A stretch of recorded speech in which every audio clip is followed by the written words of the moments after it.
नमस्कार मित्रों। बड़ा ही महत्वपूर्ण दिवस है आज 27 फरवरी 2022। जब हम 27 फरवरी को याद करते हैं तो एक बहुत महत्वपूर्ण घटना जो है वो इस दिन घटी थी। पंडित चंद्रशेखर आजाद का आज बलिदान दिवस है और ये बलिदान दिवस हम लोगों को स्मरण रखने की बहुत आवश्यकता है, विशेष तौर पर मालवा माटी के लोगों को। हम सभी जानते हैं कि अलीराजपुर जिले के भाबरा गांव में 23 जुलाई 1906 में एक बालक का जन्म हुआ था जिसका नाम था चंद्रशेखर आजाद। यह एक तिवारी परिवार में, एक ब्राह्मण परिवार में जन्मा बालक था और पूरा बचपन जो है वो भाबरा में वनवासी क्षेत्र के भील बालकों के साथ तीर कमान भाले का और अभ्यास करते हुए बीता। बाद में पढ़ाई के लिए और उत्तर प्रदेश चले गए और पढ़ने लगे, झांसी में भी पढ़े। 1921 का वो दौर जब लोकमान्य तिलक जी की मृत्यु हो चुकी थी और मोहनदास करमचंद गांधी कांग्रेस पर काबिज हो चुके थे।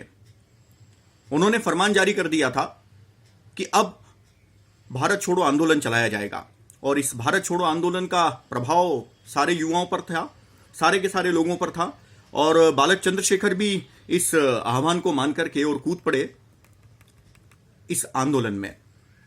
कूदने के बाद में उन्होंने कई सारे विषयों को लेकर के और किया। 15 करोड़ की सजा भी मिली और उस 15 करोड़ की सजा को बहुत हंस करके झेला और तब से उनको आजाद यह नाम मिला।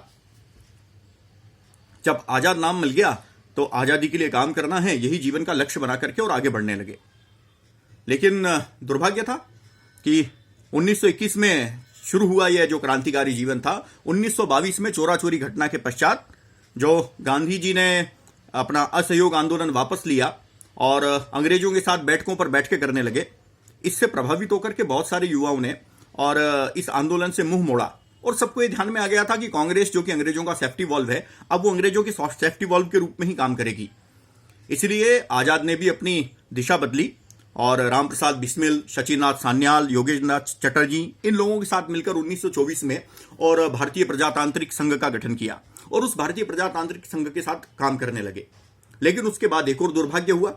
हम जानते हैं कि अंग्रेजों ने 17 दिसंबर 1928 को लाला लाजपत राय की जो है वो एक दुर्दांत हत्या कर दी और ये दुर्दांत हत्या इतनी क्रूर ढंग से की गई थी कि सारे युवाओं का मन जो है वो विचलित हो गया था, खून खोल उठा था और उसी के प्रभाव में उस दुर्दांत हत्या के प्रतिशोध में भगत सिंह, चंद्रशेखर आजाद, सुखदेव, इन राजगुरु, इन सब लोगों ने मिलकर के और हम जानते हैं कि जेपी सैंडर्स को घेरा और उसके ऊपर गोलियां दागी, उसके अंगरक्षकों पर गोलियां दागी और उसको मृत्यु के घाट उतार दिया, उसका वध कर दिया।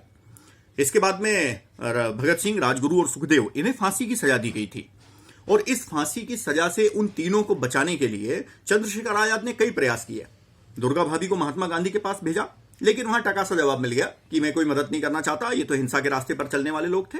और वो स्वयं जो है वो जवाहरलाल नेहरू के पास में गए इलाहाबाद और उनको निवेदन किया है कि देखिए आपकी बहुत अच्छी दोस्ती जो है वो लॉर्ड इरविन से है, आप उस लॉर्ड इरविन से बोलिए कि इनकी कम से कम फांसी की जो सजा है उसको कम कर दिया जाए और ये जो फांसी की सजा है इसको परिवर्तित करके उम्र कैद में कर दिया जाए।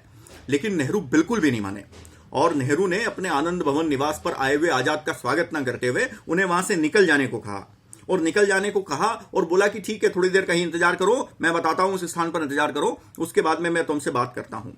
और आजाद बड़े निराश थे और उन्होंने अपनी साइकिल उठा करके आनंद भवन से और इलाहाबाद के जो अभी तत्कालीन प्रयागराज के और अल्फ्रेड पार्क के अंदर चले गए। उस अल्फ्रेड पार्क में बैठकर के वो कुछ विचार मंथन कर रहे थे, लेकिन अचानक क्या होता है, अचानक किसी ने मुखबिरी की। अंग्रेजों की पुलिस को पता चला, अंग्रेजों की पुलिस पूरी दल बल गठित करके और उस पार्क को घेरने आ गई।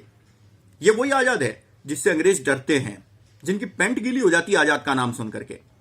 वो लोग जो आजाद के चेहरे को भी नहीं पहचान पाए थे, आजाद के फोटो को भी नहीं ढूंढ पाए थे, उन्होंने आजाद को ढूंढ लिया अचानक। ये बहुत बड़ा प्रश्न है आज की दिनांक को, क्योंकि आज के दिन ये घटना घटी थी। हम सब जानते हैं 27 फरवरी ये वो दुर्दिन है जब 1931 के 27 फरवरी को अल्फ्रेड पार्क में आजाद घेर लिए गए। आजाद का संकल्प था, जब तक पिस्तौल में एक भी गोली बाकी रहेगी मैं संघर्ष करूंगा और अंग्रेजों के हाथ नहीं आऊंगा, आखिरी गोली मेरी मुझको ही लगेगी, मैं और किसी के हाथ से नहीं जाने वाला हूं। आजाद था, आजाद रहूंगा। और इस भाव के साथ में आजाद ने अपनी वो भूमिका निभाई। लेकिन ये सारे प्रश्न हमारे सामने खड़े हुए हैं, और ये प्रश्न केवल इतने भी खत्म नहीं होते हैं। तो ये जो वामपंथी रणनीतिकार है, इनको आप देखिए किस प्रकार से इन्होंने आजाद की छवि को गढ़ा है भारतीय जनमानस में। हमेशा पिस्तौल लिया हुआ एक व्यक्ति जो है वो आजाद के रूप में दिखता है, जो हिंसा का प्रतिनिधित्व करता है। आप ये समझ लीजिए कि वो हिंसा का प्रतिनिधित्व करने वाले आजाद नहीं थे। आजाद कुशाग्र बुद्धि के, बेजोड़ रणनीतिकार, सैन्य का कुशल संचालन करने वाले महान देशभक्त थे। अदम्य साहस से भरा हुआ वो व्यक्तित्व, जो अपराजय योद्धा है, जिसने कभी हार नहीं मानी।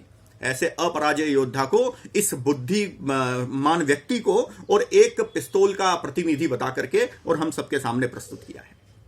हमें बताना होगा अपनी नई पीढ़ी को, आजाद भारतीय नायकत्व का प्रतिनिधि पुरुष है। वीरता, बलिदान, और हम इतिहास के नायकों को जब भी चुनेंगे, जब हम इतिहास के नायकों को देखेंगे, तो हमारे मन के अंदर आजाद का चेहरा आना चाहिए। इस संसार में देशभक्ति, त्याग, अक्खड़ पुरुषार्थ और नायकत्व का जब भी कोई स्मरण किया जाएगा तो आजाद का नाम उसमें सम्मान से लेना पड़ेगा हम सबको। अपने छोटे से जीवन में भारतीय इतिहास के महानायकों में अग्रणी भूमिका निभाने वाले चंद्रशेखर आजाद रहे हैं। आज उनके बलिदान दिवस पर मैं उनको नमन करता हूं। प्रणाम। आप सब भी आजाद के व्यक्तित्व को जानें, समझें, पढ़ें। आपको पता चलेगा मालवा माटी का यह सपूत, भाबरा में जन्मा हुआ यह बालक किस प्रकार देश के प्रतिनिधित्व को प्राप्त करता है और देश के युवाओं को एक ठीक दिशा देकर जाता है। यही आग्रह है आपसे। प्रणाम।